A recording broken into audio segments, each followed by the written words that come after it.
والله runtii waa wax aad u xanuun badan weeyaan waa run in maartay xilliga hadda la taagan yahay ficnaan lahayd dalka inuu hore u socdo oo aan ka shaqeyno in dalkan federalismkiisa la adkeeyo oo aan ka shaqeyno in doorashooyinkii maartay one man one vote 2020 xilliga loogu talagalay ay dhacaan laakiin waxaan aragnay in madaxweynaha jamhuuriyadda federaalka Soomaaliya oo runtii awoodii iyo dastuurkii iyo wixii lagu soo doorto oo dhan uu wada baal maray laba sanaan maartay inta hadda laba sano laba bilood iyo saddex bilood baa ka dhiman intii maartay madaxweynuhu xilka uu qabtay laga bilaabo maalinka uu xilka qabtay ilaa maantana aanu indhaha ka eeganayno islahayn madaxweynuhu waa cusub yahay waqti hal la siiyo oo uu baarlamaankii iyo dastuurkii dalka uu lahaa uu qodob madaxweynihii ugu tumanayo sidaa daraadeed ayaa waxaa keentay in maanta aan madaxweynihii jamhuuriyadda federaalka Soomaaliya oo anagu aanu dooranay aanu kalsoonidii kala noqono una gudbino golaha shacabka gudoonkiisa xildhibaan maxay yihiin qodobada aad u cuskanaysaan mooshinkan aad ka keenteen madaxweynaha number 1 waxa weeyaan qodobada ugu waaweyn ee hadda la xusuusan karo rasmiga ah madaxweynuhu uu baal maray hadda aan halkaan anagu ummadda Soomaaliyeed iyo idinka cadeyn kara waxay tahay Cabdikariin Muuse Qalbi Dhagax muwaadin Soomaaliyeed oo intii jawaan madax loo geliyay aadan cadda international airport laga dhoofiyay harko cad oo haddana la yiri isaga isdhiibay isaga sidan yeelay waxyaabaha cajiibka ah ee la yaabaa waxay tahay in madaxweynuhu uu baarlamaankan doortay hadda jira marka in baarlamaankii doortayna uusan madaxweynuhu markii uu hadlaba uu aflaga doonayo oo caaytamayo oo si maaragtay mas'uuliyadnimo ka dar xildhibaanada xanaaqsan iyo xildhibaanadu waa waalan yihiin iyo anagu mana waalin haddaan waalannahay isagaan dooranay shacabka Soomaaliyeedna waa inay ogaadaan xildhibaanada idin keenay madaxweynaha haddii waa sareeyaha dastuurka waa qofka la rabo inuu dastuurka ilaaliyo haddii uu dastuurkii anagu aan u dooranay uu ilaalin waayo waa inaan maaragtay annaga dadka iyo soo gudbino waajibka dastuuriga annaga aan leenahay ka qabsano waxyaabaha madaxweynaha ku eedeynayna waxa kamid ah waa anti federal madaxweynuhu dawlad goboleedyadii la dhisay ee shanta ah ee u yimid buu duminaya galmudug laba madaxweyne ay leedahay maanta Hiirshabelle madaxweynihii u horeeyay cali cusub laha waa ka tuuray waare hadda madaxa bistoolad laga haya koonfur galbeed waxa ka dhacay wad la socotaan ciidamada inta loo dad gureynaya Jubbaland baarlamaankeedii baa lacag loo qaybinayaa oo la leeyahay maalin walba hadla marka madaxweynuhu isagii baa dastuurkii uu ilaalinayay ee uu u sareeyay ku tumanaya indhahana kama daawan kareyno waxa weeyaan madaxweynaha waxaan leenahay mudana madaxweyne annaga ku dooranay annaga maaragtay golaha shacabka qaranka Soomaaliyeed baanu nahay dastuurkii inoo dhaxeeyay ee aan rabnay inaad ilaaliso haddaad jibiso ka joog baan ku leenahay taasaana keentay inaan madaxweynaha maanta kalsoonida kala noqono waxaad sheegtay inaad dibsataan hadallada xanafta leh ee madaxweynaha sida siyaasi xanaaqsan iyo wax la mid ah hadda waxaad sheegteen inuu madaxweynuhu galay khiyaamo qaran cadayn miyaad u haysaan eedeymaha noocaas ee culculus ee sida fudud aad u soo jeedinaysaan horta sax weeyaan madaxweynaha jamhuuriyadda federaalka Soomaaliya annaga xurmo gaar u nugu leeyahay annagana dooranay hadday jirto haddii muwaadin Soomaaliyeed يعني دل كلا جعنت لوجلي أو ولي حقوق الإنسان كعادي جاي كسر جدو أو جنيفا كونفنشنز كسر جدان أو دل أوجي هاي إن شخص قال لجيني أمل لوجود جردليو أمل لوجود لي أن لجين كريني ميسن خيامة هين إن موادنين سوماليات أو أسكر أوليبا إلى علينا يسا كإلى علينا يسا أرجع حسده كإلى علينا يسا محل هذا سياسي يجا إلى علينا وزير هره حلبان هره سياسية وترتب من مدحوين النمو ويلش إلى اللحظة حبال وزارة كلو سمي ميسن خيانة قرن هين إن سنتر كترسن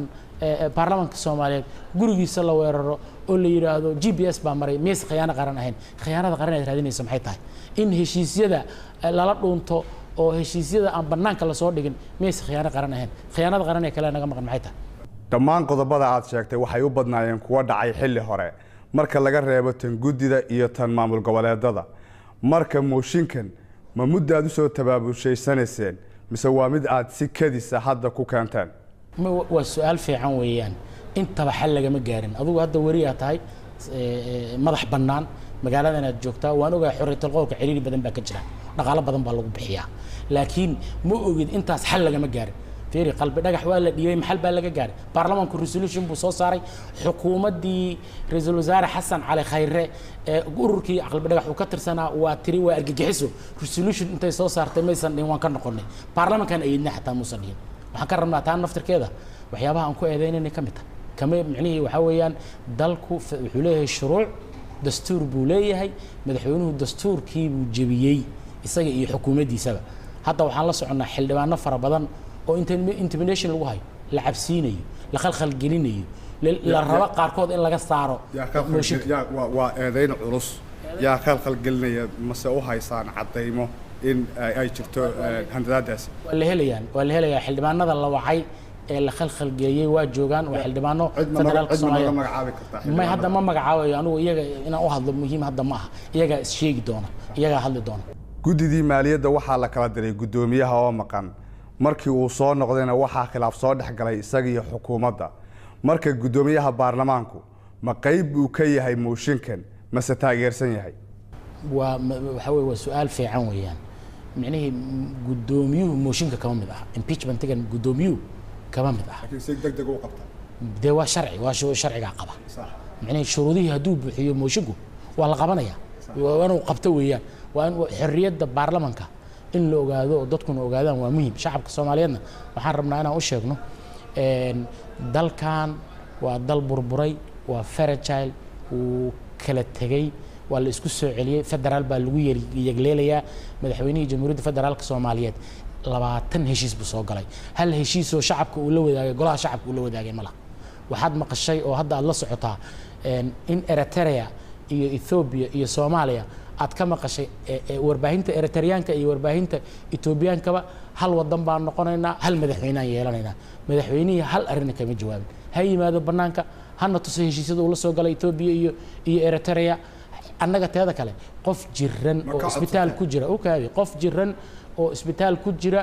oo dhakhtar daweynayo heshiis ma geli karo dalka iyagu marxaladaas oo kale ku jira dal civil war ka soo kabanaya hadda waxaan nahay maartay la yegleelayo oo dib isugu kabanaya xilli aan dal kale iyo dalal kale la midoono maanaan gaarin diyaarna uma nihin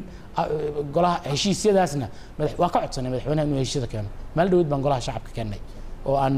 waa in la keeno heshiisyada madaxweynuhu waxaad sheegtay in Soomaaliya lala midaynayo Eritrea iyo Ethiopia arrintaas ma aha mid uu madaxweynaha ama xukuumaddu ay sheegtay marka miyaan laga habboonayn qodobada noocaas oo kale ah ee aan caddayn ee aan meel laga oran inaad u cuskataan mooshinkiina waxaan rabaa inaan kuu sheego madaxweynaha isagoo fadhiya oo maaragtay ku jira labadii ra'iisul wasaarihii Ethiopia iyo garab fadhiya madaxweynihii Eritrea ayay iyagu sheegeen annaga ha noo yimaado ha noo sheego ha yiraahdo dalalka lama midoobayno ha yiraahdo isagoo cad iyagu waxay yiraahdeen waan midoobaynaa hal madaxweynaha yeelanaynaa hal wadan baan ahaanaynaa waa inuu madaxweynaha afkiisa naga yiraahdo kulamaanan heshiisyadana waa in loo keeno xaq baan u leenahay dalkan waa parliamentarian san ku sheegayba waa in heshiisyada la keeno oo nalagu cadeeyo la yiraahdo heshiisyadii aad maaragtay la sheegayay madaxweynuhu uu galay waa kuwana in la yiraahdo way ama press statement ay ka soo saaraan oo ka hadlaan waxa kale oo meesha ku jirta oo aan rabaa inaan ku sheego xukuumadda hadda jirta يعني oversight bay diidanta haddii guddigii maaliyadda oo corruption sheegay la yiraahdo maartay waa la idin kala diraya anigu guddiga difaacan ka tirsanahay oo berrita guddigayga difaaca uu khalad keeno waxaan ognahay in ciidamo maleeshiyaad la qoraan ognahay meeshay joogaan baan naqaanaa dhaqaalaha loo diraan ognahay fiiri taxi payerskii beesha caalamka iyo kii taxi payerskii jamhuuriyadda federaalka Soomaaliya shacabkeeda uu bixinayay ayaa dad gooniya gacanta loo gelinayaa oo gobolo gooniya lagu dumiyo raba marka waxa weeye ha cadeeyaan hana ka joogaan baan leenahay macna oversight baarlamaanku xor waay entity gooni u taagan waay ma kuma milmi karno fiiri waxaan ka xunnahay in laamaha qaar ay ku milmeen xukuumadda ay ku milmeen waxaa jirta inuu khilaaf iyo madmadow ku dhex jira dowladda dhexe iyo maamul goboleedada